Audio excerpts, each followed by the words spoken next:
बहुत धन्यवाद। माननीय श्री इमरान प्रतापगढ़ी जी 15 मिनट। धन्यवाद सभापति महोदय। कभी सुदामा पांडे धूमिल जी ने कहा था कि एक आदमी रोटी बेलता है, एक आदमी रोटी खाता है, एक तीसरा आदमी भी है जो न रोटी बेलता है न रोटी खाता है, वो सिर्फ रोटी से खेलता है। वो तीसरा आदमी कौन है? मेरे देश की संसद मौन है। सभापति महोदय, वो भी क्या दिन थे जब संसद में देश का बजट पेश होता था तो देश की सड़कें ठहर जाया करती थीं। रेल बजट पेश होता था तो लोगों की उम्मीदें रेल के डिब्बों की तरह पटरियों पर दौड़ने लगती थीं। पूरा देश धड़कने रोक करके वित्त मंत्री और रेल मंत्री को सुना करता था। अफसोस, अब बजट पेश हो जाता है, मीडिया चैनल सरकार का महिमा मंडन करते हैं और बेचारी जनता बजट के आंकड़ों के शब्द जाल में उलझी हुई महीनों बाद समझ पाती है कि उसका तो फिर से कट गया। सभापति महोदय, पिछले 2 साल अमृतकालीन बजट पेश किए गए और इस बार एक नई शब्दावली गढ़ी गई है, तुष्टीकरण बनाम संतुष्टीकरण का बजट। सभापति महोदय, सुनने में कितना अलंकारिक लगता है ये शब्द। सोच रहा हूं देश की वित्त मंत्री और प्रधानमंत्री जी से पूछूं कि आखिर किसकी संतुष्टि? जिस बजट में मनरेगा के लिए 1 रुपए की बढ़ोतरी ना हो, वही पुराना 86,000 करोड़, जबकि पहले ही 9,754 करोड़ का घाटा हो, जिस मनरेगा से करोड़ों मजदूरों के घर में चूल्हा जलता हो, उस मनरेगा में काम करने वाले गरीब मजदूरों के लिए अगर आपके खजाने से 1 रुपया भी इजाफी नहीं निकल सका तो भला कौन संतुष्ट हुआ साहब? इस देश का गरीब मजदूर या आपके उद्योगपति दोस्त? वो जो महाराष्ट्र में लोकसभा और विधानसभा के बीच में 40 लाख मतदाता बढ़ाए गए थे, अरे उन्हीं के लिए मनरेगा का थोड़ा सा बजट बढ़ा देते। क्या उसमें मनरेगा का एक भी मजदूर नहीं था 40 लाख लोगों में? सारे के सारे 12 लाख की छूट वाले से आगे के लोग थे। सभापति महोदय, कल जब वित्त मंत्री जी देश की संसद में भाषण दे रही थी तो वहां मुंबई में कोई गरीब इंसान जब अपनी जेब टटोल करके अपनी मोटरसाइकिल में 1 लीटर पेट्रोल भरवा रहा था तो उस पेट्रोल की कीमत थी 103 रुपया प्रति लीटर। आखिर इतना महंगा पेट्रोल डीजल खरीद के कौन संतुष्ट हो रहा है? इस देश के गरीब लोग या फिर सरकार के चहेते धन्ना सेठ? सभापति महोदय, वित्त मंत्री जी इस बजट को मध्यम वर्ग को संतुष्ट करने वाला बजट बता रही हैं। अरे मैडम, हम आप यहां पर बैठे रहते हैं और वहां बाहर इसी दिल्ली में 1 लीटर दूध, चाहे वो अमूल का हो या फिर मदर डेयरी का हो, उसकी कीमत 73 रुपए लीटर है। इतना महंगा बेच करके कौन संतुष्ट हो रहा है? गरीब जनता या आपके धन्ना सेठ दोस्त? सभापति महोदय, इस सरकार का बाजार और महंगाई पर कोई नियंत्रण नहीं रह गया है। चाहे देश में लहसुन 400 रुपए किलो बिक जाए, टमाटर 100 रुपए किलो बिक जाए, प्याज का दाम सुनकर आंखों में आंसू आ जाए, लेकिन वित्त मंत्री महोदया बजट में महंगाई का मां भी नहीं बोलती हैं।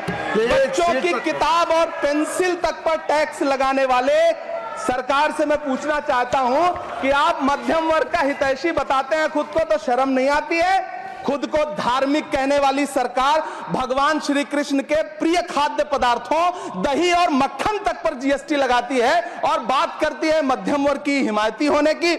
जिंदा रहते हुए जनता से हर चीज पर टैक्स वसूलने वाली यह सरकार कम से कम मरने पर तो लोगों को बख्श देती, लेकिन नहीं, वहां भी लूटना है। अंतिम संस्कार के सामान, अगरबत्ती, धूप बत्ती, केवड़ा जल, चंदन पाउडर, जौ, बताशा, काला तिल, पंचरत्न, कपूर और कफन तक पर टैक्स लेने वाली यह सरकार किस मुंह से खुद को मध्यम वर्ग का हितैषी बताती है?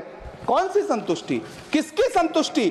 कदम कदम पर टैक्स देकर लूटने वाली जनता की या फिर जनता से टैक्स वसूल करके धन्ना सेठों का खजाना भरने वाली सरकार की? किसकी संतुष्टि?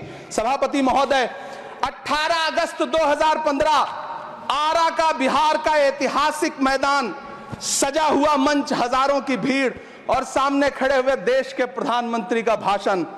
बिहार के भाइयों बहनों, आज मैं बिहार के लिए पैकेज की घोषणा कर रहा हूं। 50,000 करोड़ कर दूं कि ज्यादा कर दूं? अखिलेश भाई, 60,000 करोड़ कर दूं कि ज्यादा कर दूं? 70,000 करोड़ कर दूं कि ज्यादा कर दूं? 80,000 करोड़ कर दूं कि ज्यादा कर दूं? चलो, मैं बिहार को 1.25 लाख करोड़ का पैकेज दे रहा हूं। 10 साल हो गए सभापति महोदय, वही ढाक के 3 पात, बिहार आज भी विकास की बाट जो रहा है। भाषण आज भी प्रधानमंत्री जी के यूट्यूब चैनल पर सुना जा सकता है। जो झूठ बोल के करता है मुतमईन सबको, वो झूठ बोल के खुद मुतमईन नहीं होता। सभापति महोदय, ये तो राहुल जी का असर है। कौन सा शब्द सर, कौन सा शब्द? झूठ। ठीक है सर, मिथ्या बोल करके, जो मिथ्या बोल के करता है मुतमईन सबको, वो मिथ्या बोल के खुद मुतमईन नहीं होता। ये राहुल जी का असर है। जो मखाना बोर्ड की घोषणा हुई, अखिलेश जी आपको याद होगा, भारत जोड़ो न्याय यात्रा में 30 जनवरी 2024 को बिहार के रंगभूमि मैदान में राहुल गांधी जी का पूर्णिया में भाषण था और उसमें मखाना को लेकर उन्होंने आवाज उठाई थी। ये उनका असर है कि आपको मखाना बोर्ड बनाना पड़ा, वरना तो आप मैखाना बोर्ड बनाने वाले लोग हैं। सभापति महोदय, बिहार को झूठे पैकेज और चुनावी दिलासे देना बंद करिए। आज भी जब कोसी में बाढ़ आती है तो पूरा सीमांचल बर्बाद हो जाता है। मैंने उस तबाही को अपनी आंखों से देखा है। 2016-17 की बाढ़ में अपने इन्हीं हाथों से राहत सामग्री बांटी है मैंने। अगर सच में बिहार के लिए कुछ करना चाहते हैं तो बिहार को बाढ़ से बचाने का प्रबंध करिए। पूर्णिया एयरपोर्ट 10 साल से बाट जो रहा है, घोषणा 2014 में हुई, बन के आज तक तैयार नहीं हुआ। अलीगढ़ मुस्लिम विश्वविद्यालय का किशनगंज सेंटर बजट के अभाव में दम तोड़ता जा रहा है। मैंने पिछले बजट सत्र में भी आवाज उठाई थी। आज फिर वित्त मंत्री जी से अनुरोध करना चाहता हूं, दामन फैला करके, कि अलीगढ़ मुस्लिम विश्वविद्यालय का किशनगंज सेंटर बन जाने दीजिए। आखिर कौन सी नफरत है? ये मुल्क हमारा भी है। इस मुल्क की मिट्टी में हमारा भी खून पसीना शामिल है। हमसे इतनी भी क्या नफरत? रिश्तों की ये नाजुक डोरें तोड़ी थोड़ी जाती हैं। अपनी आंखें दुखती हो तो फोड़ी थोड़ी जाती हैं। सभापति महोदय, अल्पसंख्यक मंत्रालय का बजट काटकर मौलाना आजाद नेशनल फेलोशिप बंद कर देना, प्री मैट्रिक स्कॉलरशिप बंद कर देना, नई मंजिल योजना बंद करना, धरोहर योजना बंद करना। 2024-25 के बजट में माइनॉरिटी मिनिस्ट्री के लिए 3183 करोड़ रुपए की घोषणा हुई, लेकिन देश को हैरत होगी कि बाद में समीक्षा करके लगभग आधा कर दिया गया, 1868 करोड़ रुपए। मुझे सरकार से पूछना है कि कौन संतुष्ट हुआ? इस देश का अल्पसंख्यक संतुष्ट हुआ या आप संतुष्ट हुए? किसका संतुष्टिकरण? सभापति महोदय, मैं प्रधानमंत्री जी से कहना चाहता हूं कि आप ही ने 1 मार्च 2018 को किंग अब्दुल्ला को, जॉर्डन के किंग अब्दुल्ला को मेहमान बना करके इसी दिल्ली में एक कॉन्फ्रेंस में कहा था कि मैं मुसलमानों के एक हाथ में कंप्यूटर और दूसरे हाथ में कुरान देना चाहता हूं। कंप्यूटर देने की बात तो छोड़िए, पढ़ाई के लिए जो स्कॉलरशिप मिल रही थी उसको भी छीन लिया आपने। किसको संतुष्ट करने के लिए? हम समझते हैं इस साजिश को। आप माइनॉरिटी मिनिस्ट्री का बजट काटते काटते एक दिन मिनिस्ट्री को ही बंद कर देना चाहते हैं। वो जहर देता तो सबकी नजर में आ जाता, सो ये किया कि हमें वक्त पर दवाएं न दी।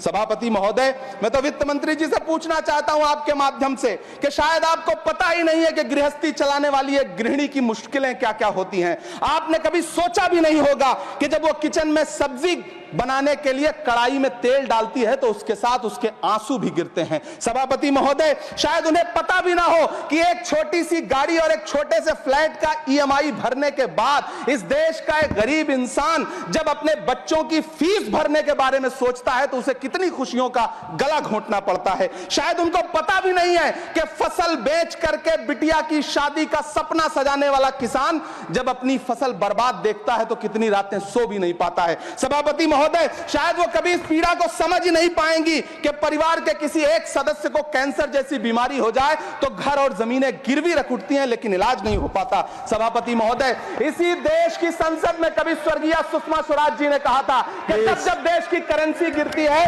तब देश की प्रतिष्ठा गिरती है। एक तरफ कोलंबिया जैसा छोटा सा देश और उसके प्रधानमंत्री गुस्तावो पेत्रो खड़े हैं जो कोलंबिया के नागरिकों को हथकड़ी लगाकर लाने वाले जहाज को अमेरिका बैरंग वापस लौटा दे रहे हैं, और दूसरी तरफ हमारे प्रधानमंत्री जी खड़े हैं जो बेड़ी और हथकड़ी लगा करके लाए गए बेटों के अपमान पर एक शब्द नहीं बोल रहे।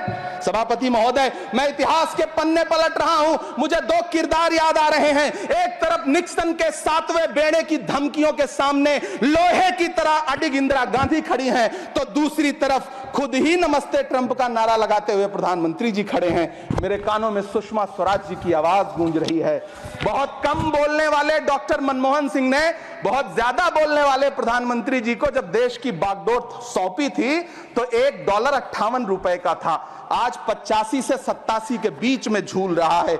इन दिनों रुपए की अहमियत गिरती है तो न तो देश की प्रतिष्ठा गिरती है, ना प्रधानमंत्री की गरिमा।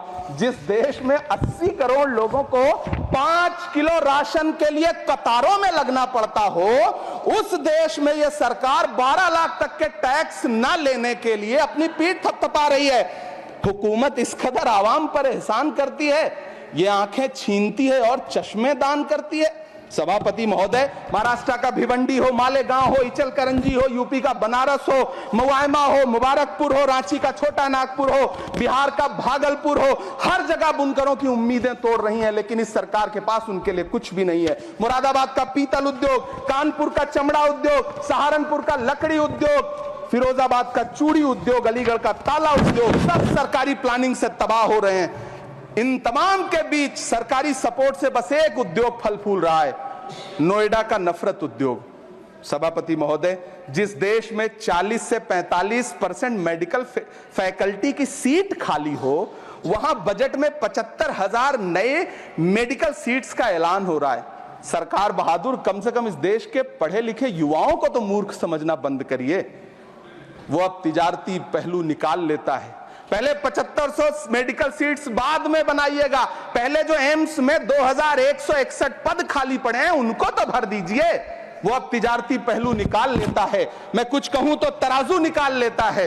मैं इसलिए भी तेरे फन की कद्र करता हूं तो झूठ बोल के आंसू निकाल लेता है। सभापति महोदय, फिर झूठ आया है, मैं उसे मिथ्या कर दे रहा हूं। शायरी में बार बार आ जाता है, क्या करूं महोदय। काश ये बजट, सभापति महोदय, वो एक शब्द मैं मिथ्या कर दे रहा हूं सर, वो एक शब्द को हटा दीजिए। ध्यान रखें, ऐसे जो भी शब्द होंगे आपके वहां। सभापति महोदय, काश ये बजट बीपीएससी के पेपर लीक की शिकायत करने वाले नौजवानों पर बरसती हुई पुलिस के लाठियों पे, जख्मों पर मरहम लगा पाता। सभापति महोदय, पिछले 80 दिन से 70 साल का एक बुजुर्ग एमएसपी की लीगल गारंटी मांगता हुआ आमरण अनशन पे बैठा हुआ है। काश ये बजट किसान नेता जगजीत डल्लेवाल की टूटती हुई सांसों की पीड़ा सुन पाता। काश ये बजट प्रतियोगी परीक्षाओं की तैयारी के लिए दिल्ली, कोटा, पटना, अहमदाबाद जैसे शहरों में, इलाहाबाद जैसे शहरों में किताबों के साथ गल रहे युवाओं के सपनों को जिंदगी दे पाता। काश ये बजट वंदे भारत के सुनहरे विजुअल के बजाय देश की गरीब जनता को कुछ और पैसेंजर ट्रेनें दे पाता। काश ये बजट सीनियर सिटीजन को ट्रेन टिकटों में मिलने वाली रियायतें वापस लौटा पाता, जिनको सरकार ने कोविड के नाम पे छीन लिया था। काश ये बजट किसानों की राह में कीले नहीं बल्कि कालीन बिछाने वाला बन पाता। काश ये बजट सरकारी मालिकों को यह समझा पाता कि नेहरू को कोसने से अर्थव्यवस्था नहीं सुधरेगी, उसके लिए डॉक्टर मनमोहन सिंह साहब की अर्थ नीति अपनानी पड़ेगी। पिछले 11 साल से नेहरू जी को कोस रहे हैं, आखिर कब तक कोसिएगा। थोड़ा पंडित नेहरू जी के बारे में पढ़िए, तब पता चले कि पंडित नेहरू की शख्सियत का नाम है। दुनिया का पहला ऐसा राजनेता जिसने अपनी जिंदगी की आजादी के लिए, देश की आजादी के लिए 3259 दिन अंग्रेजों की जेल में बिताए। पंडित नेहरू एक ऐसे महान शख्स जिनके पिता पंडित मोतीलाल नेहरू, जिनकी बहन विजय लक्ष्मी पंडित, जिनके बहनोई पंडित रंजीत सीताराम, जिनकी बेटी इंदिरा गांधी, जिनके दामाद फिरोज गांधी, सब ने अंग्रेजों से लड़ते हुए स्वतंत्रता आंदोलन में जेल काटी। आप किस मुंह से उनकी लकीर छोटी करने की बात करते हैं? नहीं कर पाइएगा, 7 जन्मों में नहीं कर पाइएगा, क्योंकि जिस्म की मौत कोई मौत नहीं होती है। जिस्म मिट जाने से इंसान नहीं मर जाते, धड़कने रुकने से अरमान नहीं मर जाते, सांसें थम जाने से ऐलान नहीं मर जाते। जिस्म की मौत कोई मौत नहीं होती है। सभापति महोदय, मैं आपके सामने खड़ा होकर के एक बहुत छोटी सी कहानी सुनाना चाहता हूं कि महान बादशाह सिकंदर ने जब यूनान फतेह किया तो जीत का जश्न मनाने के लिए शहर की सड़कों पर निकला। तो उसने देखा कि पूरा शहर तो जश्न मना रहा है, एक फकीर सड़क के किनारे चादर तान के सो रहा है। सिकंदर को गुस्सा आया, घोड़े से उतरा, उस फकीर के पास गया और उसे सोता देख करके उसे जोर की एक लात मारी और लात मार के कहा कि क्यों रे फकीर, मैंने यूनान फतेह कर लिया, लोग जश्न मना रहे हैं और तू सो रहा है। उस फकीर ने उन्नीदी आंखों से सिकंदर को देखा और देख करके कहा कि शहर जीतना बादशाहों का काम है, लेकिन लात मारना तो गधे का काम है। सभापति महोदय, गरीब जनता को लात मारना बंद करिए।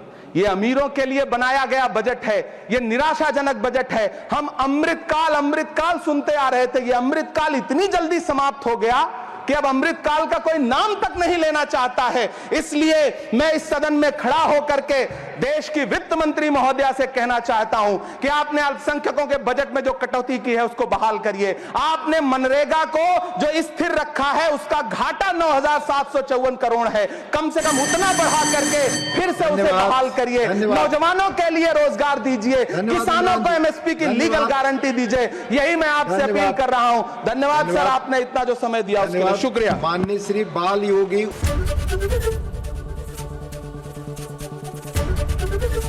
एबीपी गंगा, खबर आपकी, जुबान आपकी।